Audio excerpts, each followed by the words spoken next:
오늘 본문 에스겔 환상의 예언자입니다. 에스겔서에는 여러 가지 환상이 기록되어 있습니다. 참으로 아름다운 환상들입니다. 그 환상들을 통하여 벅차고 희망찬 미래를 선포하였던 예언자가 바로 에스겔 선지자였습니다. 에스겔서의 글을 읽어보면 참으로 아름답고 그리고 벅찬 미래의 소망이 가득 찬 환상들이 기록되어 있는데, 그런데 개인적으로 그의 삶을 돌아보면 그는 참으로 힘들고 고통스러운 그러한 삶의 나날들을 이어가야만 했습니다. 먼저 그의 사랑하는 민족 이스라엘 역사상 가장 힘들고 고통스럽고 아픔이 많았던 그러한 시간들 중에 하나를 에스겔은 함께 지나가고 있었습니다. 오늘 본문은 바로 그러한 시대적 배경, 그 개인적 삶의 배경을 바탕으로 에스겔이 이스라엘 백성들에게 선포하였던 예언의 말씀입니다. 오늘 본문 에스겔서 37장 1절과 2절에서 이렇게 시작하고 있습니다. 여호와께서 나를 데리고 가서 골짜기 가운데 두셨는데 거기 뼈가 가득하더라. 나를 그 뼈 사방으로 지나가게 하신 거로 본즉 그 골짜기 지면에 뼈가 심이 많고 아주 말랐더라. 하나님께서 에스겔을 데리고 가시는데 어디로 가시냐면 골짜기로 데리고 가십니다. 사망의 음침한 골짜기입니다. 한국의 아름다운 계곡을 생각하시면 안 돼요. 유대 광야, 여러분께서 혹시 성지순례 가보신 분들은 아시겠지만 아주 황량합니다. 풀 한 폭이 나무 한 그루 없는 그러한 곳이에요. 그러한 골짜기, 황량한 사망의 음침한 골짜기에 두셨는데 거기에 뼈가, 마른 뼈가 가득하더라. 사람이 죽어가지고 세월이 지나가지고 백골로 변해버린 골짜기 지면에 뼈가 심이 많고 아주 말랐더라. 한번 여러분 머릿속으로 그 장면을 생각해 보시기 바랍니다. 나무 한 그루 없고 풀 한 폭이 없는 황량한 사막 광야의 골짜기에 마른 뼈들이 심이 많고 아주 말라있는 그러한 모습, 여러분 머릿속으로 한번 그려보시기 바랍니다. 그러한 가운데 하나님께서 에스겔에게 질문을 던집니다. 37장 3절의 말씀입니다. 그가 이르시되 이 뼈들이 능히 살 수 있겠냐 하시노라. 내가 대답하되 주 여호와여 주께서 아시나이다. 자, 우리 계속 한번 그 장면을 연상해 보시기 바랍니다. 지금 에스겔이 보고 있습니다. 사망의 음침한 골짜기에 마른 뼈들이 아주 널려 있습니다.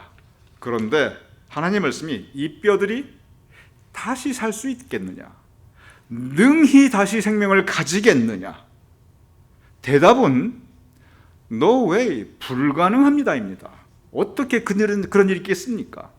이미 죽었고 말랐고 그리고 계곡에 널브러져 있는데 어떻게 다시 살 수 있겠습니까? 이제 끝났습니다. 이게 대답입니다. 여기 대답은 하나님 불가능합니다. 그런데 에스겔이 차마 하나님께 그렇게 대답을 못합니다. 에스겔이 마음속으로는 아이고 하나님 농담하십니까? 그게 어떻게 가능합니까? 이런 생각을 분명히 하고 있었는데 그렇게 말을 못합니다. 왜? 하나님 어려우니까. 그래서 뭐라고 답변하냐면 주 여호와여 주께서 아시나이다. 이것은 뭐냐면 완곡한 표현입니다.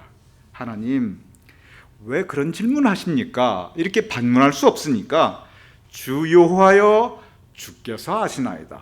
즉 불가능한 일을 왜 저에게 민망하게 물어보십니까? 그 뜻이에요. 이유가 있습니다. 여기에 이 환상을 보여주시는 이유, 그리고 에스겔이 이렇게 대답한 이유, 분명한 이유가 있습니다. 왜냐하면 이 환상은 역사적인 배경을 바탕으로 하기 때문에 그렇습니다. 바로 이때의 상황을 열왕기하 24장 13절에서 14절은 이렇게 기록하고 있습니다. 이 구체적인 환상의 배경, 열왕기하의 역사적인 상황, 우리 같이 읽어보겠습니다. 시작.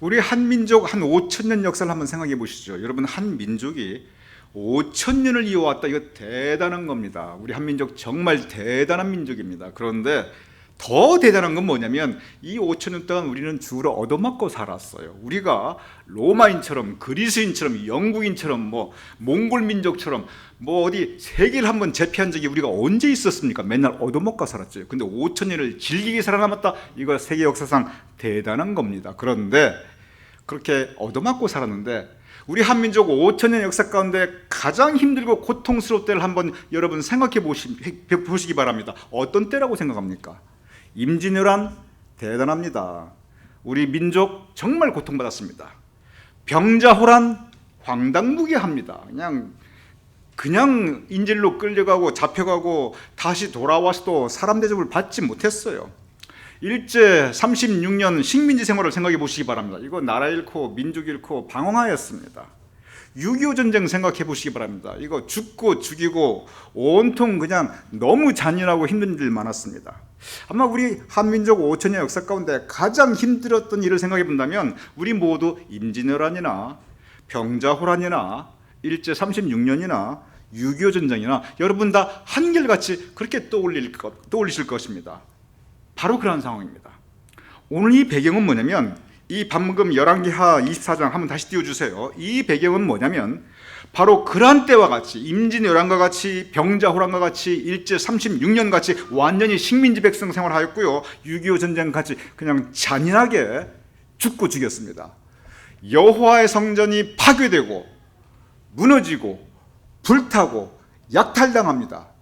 뭐가? 예루살렘 성전이, 예배드리는 하나님의 영광이 가득 찬 예루살렘 성전이 파괴되고 약탈되면서 모든 보물과 왕궁 보물들을 집어내고, 그리고 예루살렘의 모든 백성과 모든 지도자와 모든 용사, 만명과 모든 장인, 즉 기술자들입니다. 대장장이들을 사로잡아매 쓸만한 사람들은 다 사로잡아갑니다. 보통 사람들은 죽이거나 버림받습니다. 나라가 무너지고 성전은 파괴되고 약탈당하고 사람들은 잡혀가서 식민지 백성이 됩니다.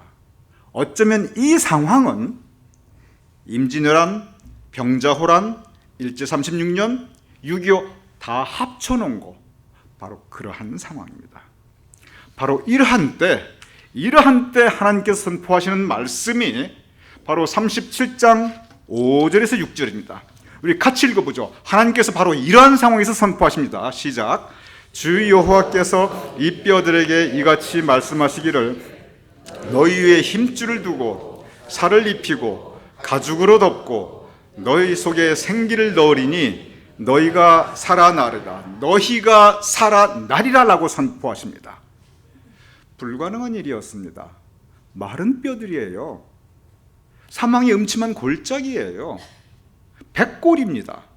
그런데 너희가 살아나리라.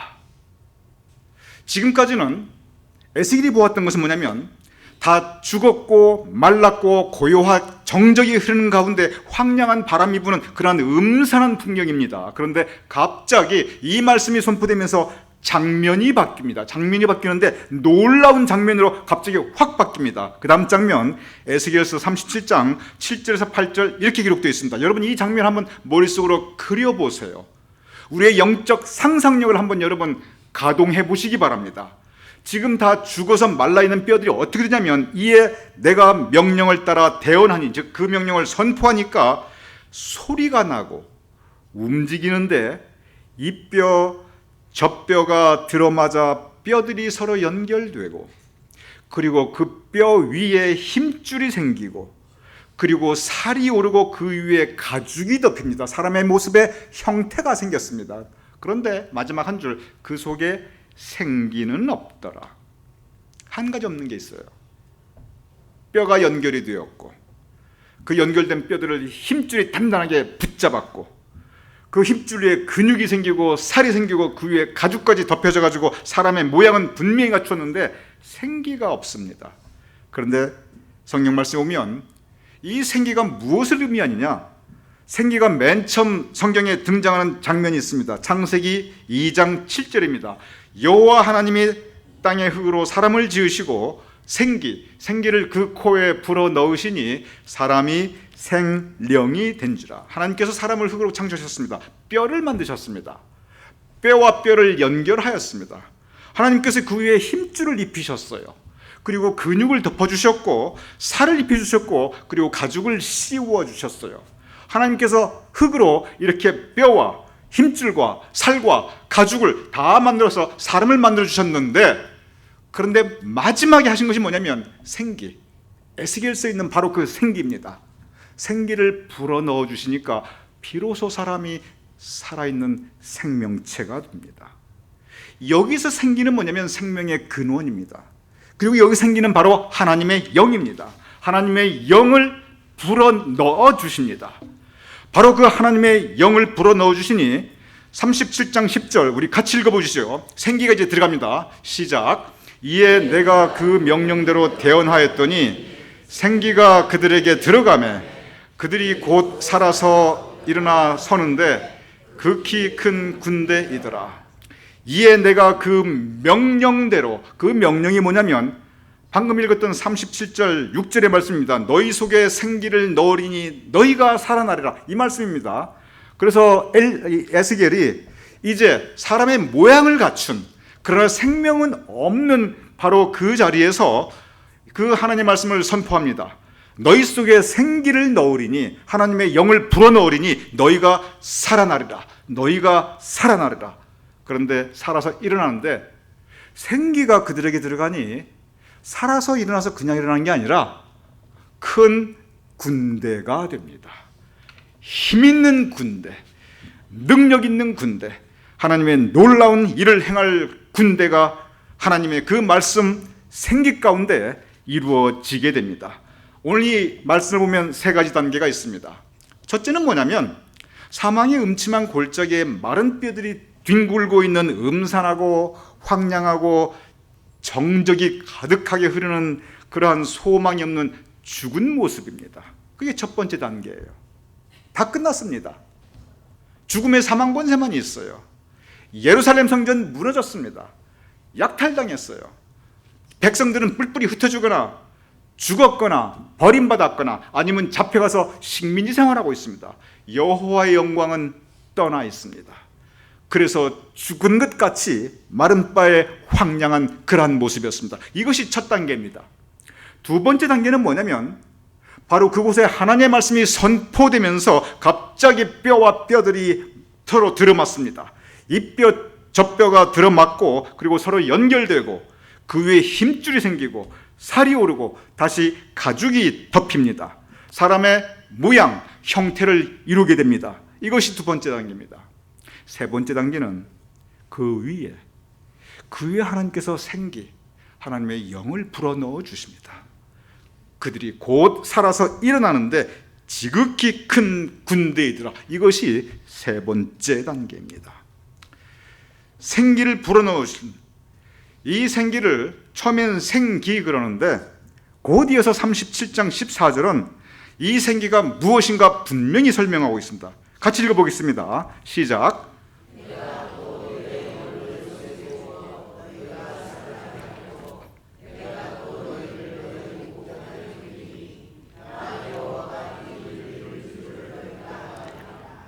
내가 또 내 영을, 하나님의 영, 즉 성령을 너희 속에 두어 너희가 살아나게 하고. 그렇습니다. 우리 안에 성령께서 감동하며 역사하셔야 우리가 살아날 수 있습니다. 이스라엘 백성 바로 마른 뼈와 같이 사망의 음침한 골짜기에서 뒹굴고 있었습니다. 그러한 그들에게 하나님의 영, 성령 다시 임하시니 그들은 지극히 큰 군대로서 다시 살아날 수 있었습니다. 요한은 힘써 선포하였습니다. 하나님 이루어 주신다. 하나님께서 다시 살리신 자, 우리 하나님의 성령 감동 감화 역사하심에 순종하자, 그는 선포하였습니다. 그리고 하나님께서 이루어 주십니다. 그래야 그들은 고국 땅에 돌아옵니다. 그래야 그들은 무너진 예루살렘 성전을 다시 회복시킵니다. 그래야 그들은 무너진 그들의 공동체를 다시 일으켜 세우게 됩니다. 오늘 이 환상의 말씀, 마른 뼈로부터 시작합니다. 그런데 어디서 끝나냐면 이 환상의 말씀은 큰 군대가 일어나더라, 여기서 끝나는 게 아니에요. 이 환상이 어디서 끝나냐면 43장 4절과 5절에서 끝납니다. 우리 같이 읽어보겠습니다. 시작. 여호와의 영광이 동문을 통하여 성전으로 들어가고 영이 나를 들어 데리고 안뜰로 들어가시기로 내가 보니 여호와의 영광이 성전에 가득하더라. 사망의 음침한 골짜기에 나뒹굴고 있는 마른 뼈, 여호와의 영광이 무너졌습니다. 불타서 약탈당하고 파괴당한 성전, 그곳에 하나님의 이름은 모욕당하였습니다. 그러나 그러한 그들에게 하나님께서 놀라운 소망을 선포하셨고 그들은 그 소망으로 힘을 얻고 다시 회복하였습니다. 성령님의 감동함과 역사하심에 순종하였고 그들은 다시 고국에 돌아와 다시 성전을 신축하였고 그리고 파괴당한 공동체를 다시 회복하였습니다. 그 결론은 뭐냐면 영광이 다시 성전으로 들어가고 내가 보니 여호와의 영광이 성전에 가득하더라. 여호와의 영광이 가득한 성전, 성경은 성전이 여러분과 저 우리 하나님의 자녀 한 사람 한 사람이 우리가 하나님의 성전임을 말씀하고 있습니다. 우리의 삶을 돌아보시기 바랍니다. 먼저 우리의 마음이, 우리 심령의 상태가 오늘 본문의 이 사망의 음침한 골짜기에 마른 뼈들 같을 때가 있습니다. 나뒹굴 때가 있어요. 다 말라가지고 백골이 진토되어 넋이라도 있고 없고 그냥 바람 부는 모습으로 굴러다닐 때가 있어요. 우리의 심령이. 그곳에 생명이 없습니다. 그곳에 사망의 죽음의 권세가 있습니다. 한국 돌아보가는 걸 보시기 바랍니다. 적어도 근대화된 국가의 한국의 자살률이 세계 넘버원 제1위입니다. 근데 이 자살이 힘든 사람만 자살하는 게 아니에요. 정말 먹고 살기 힘들어가지고 삶의 이 무게에 짓눌려가지고 하다 못해서 견디다 못해 쓰러져 이 생계형 자살도 있습니다. 좌절과 절망 가운데. 꼭 그렇습니까? 그렇지 않아요. 온갖 명예와 영광과 돈을 막 누리고 있던 연예인들이 그냥 부지기수로 자살해 나갑니다. 한국의 기업을 이끌고 성공적으로 적어도 부에 관한 재벌가들과에서도 자살이 막 이어집니다. 이건희 회장의 딸도 자살했고요. 이 자살한 기업인들이 한둘이 아니에요. 한때 떵떵거리던 그 권력자, 날아가는 하늘에 새도 떨어뜨릴 만한 그러한 기무사령관까지도 막 자살하고, 한국에 검사가 자살하고, 한국에 자살이 있잖아요. 사회 전반에 만연합니다. 왜 그렇습니까? 그 마음, 그 심령의 상태가 마른 뼈와 같으면 사망의 음침한 골짜기가, 죽음의 사망 권세가 그 심령에 엄습하게 되면 견딜 재간이 없어요. 소망을 잃어버립니다. 심령만 그런 게 아닙니다. 삶의 현실이 마른 뼈 같을 때가 있어요.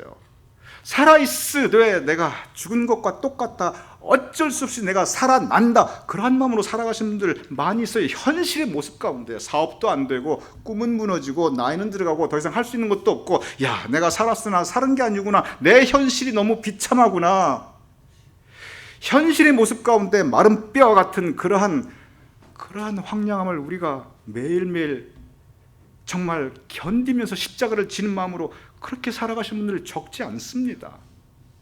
슬픈 것은 공동체가 마른 뼈와 같은 상태가 될 수가 있어요. 그러나 여러분 믿으시기 바랍니다. 하나님의 영이 들어가면, 성령님의 감동, 감화, 역사하심이 있으면 마른 뼈 같은 마음이 회복할 수 있습니다. 마른 뼈 같은 현실이지만 우리가 소망을 가지고 나갈 수 있습니다. 마른 뼈와 같은 공동체가 다시 일어나 힘이 큰 하나님의 선한 군대가 될 수 있습니다. 그리고 하나님의 영광이 성전에 가득하더라. 하나님의 영광이 우리 마음속에 가득하고 우리 인간 관계에 가득하고 비록 사는 게 힘들다 할지라도 그러한 삶을 이겨나가는 내 모습을 통해서 하나님의 영광을 드러낼 수가 있고, 그리고 하나님의 영광을 가리웠던 공동체가 다시 하나님의 영광이 충만해서 그 지역사회에 하나님의 영광을 올려드릴 수가 있습니다. 오늘 에스겔서의 말씀, 소망의 말씀입니다. 오늘 에스겔서의 말씀, 그러나 현실의 말씀입니다. 이대로 이루어졌습니다. 이대로 이루어졌습니다. 여기에 우리의 결단이 필요합니다. 생기, 하나님의 영, 바로 이것입니다. 그 변화는 우리가 생기를 받고 하나님의 영, 성령님의 감동감과 역사하심에 우리를 내어드릴 때 이 하나님의 뜻은 이루어질 수 있습니다.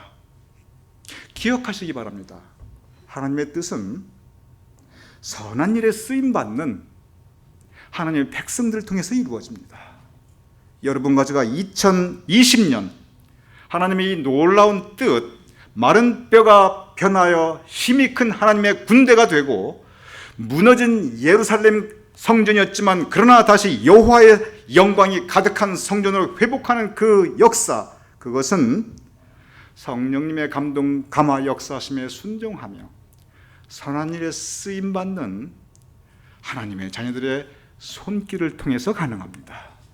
2020년 그러한 역사를 이룰 수 있는 저와 여러분이 될 수 있기를 주님 이름에 축원합니다.